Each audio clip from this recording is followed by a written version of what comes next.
What if, after surgery, you took home more than a scar?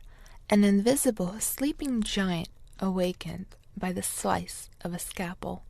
What if he never left, and no one seemed convinced that he's there, even though he's hurting you right in front of them?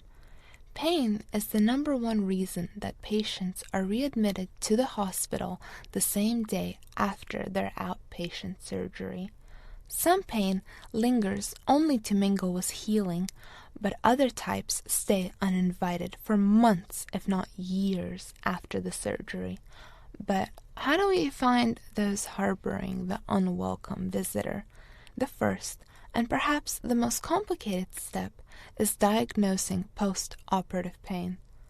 The health professional must figure out if the root cause is the continuation of the old problem that was the reason for the surgery, or if this is something new.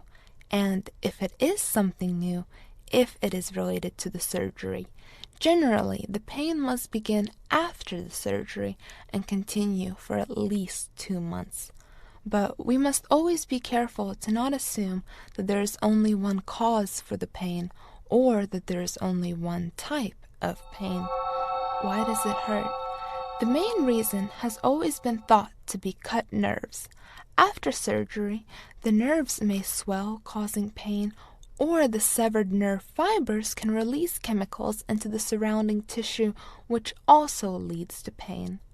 More interestingly, there are risk factors not associated with damage to the nerves themselves. These include anxiety, depression, preoperative pain, or even just the fear of the surgery itself. All of this suggests that there is a central nervous system aspect that plays a role in chronic post-operative pain. How can we treat and prevent it? Traditionally, this condition has been treated with a variety of pain medications, anticonvulsants, anti-anxiety, and antidepressant medications, each of which has a myriad of side effects when taken alone, and even more so when used in combination. A growing body of evidence suggests that one of the best ways at treating post-operative pain is to prevent it entirely.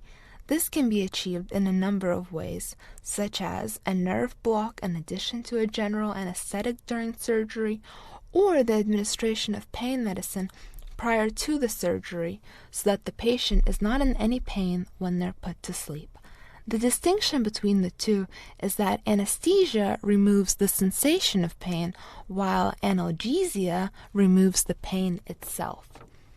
It is thought by some researchers that although the person is typically unaware of the pain during surgery, their bodies remember, and the operated on parts of the body remember even though there is no conscious recollection of the trauma.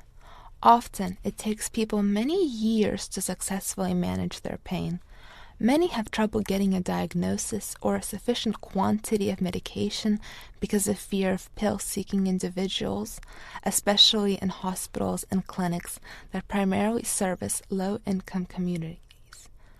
Others, more fortunate to be able to afford numerous doctors and medicines, aren't spared.